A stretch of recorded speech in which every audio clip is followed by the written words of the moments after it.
Buongiorno a tutti ragazzi, oggi faremo le zucchine ripiene con carne macinata, pane grattugiato e un po' di scamozza a forno.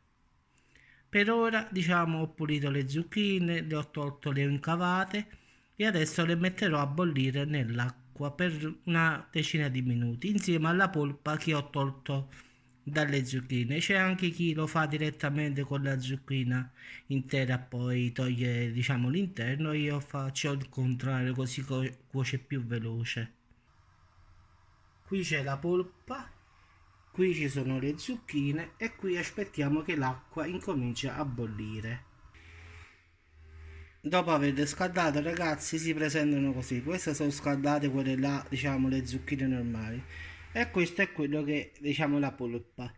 Adesso incominceremo a mettere gli altri ingredienti. Quindi mettiamo 50 grammi di pane grattugiato, poi 200 grammi di macinato, questo è di tacchino, ma voi potete metterlo come volete, di suino, di bovino, come volete voi. Poi mettete una manciata di formaggio e una manciata di sale per quanto basta.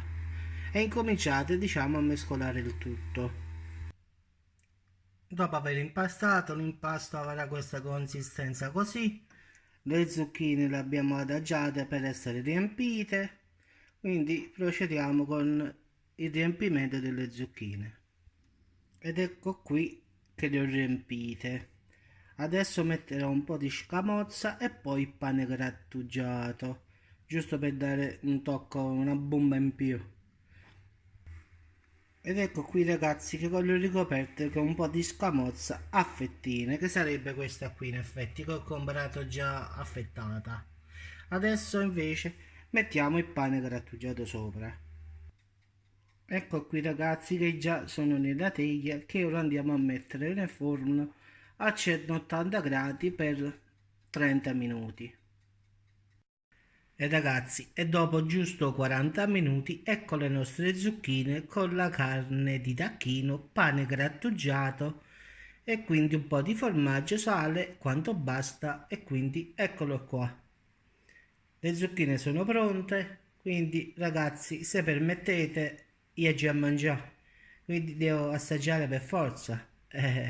Oggi questo passa il convento, quindi arrivederci a tutti ragazzi e buon appetito, ciao.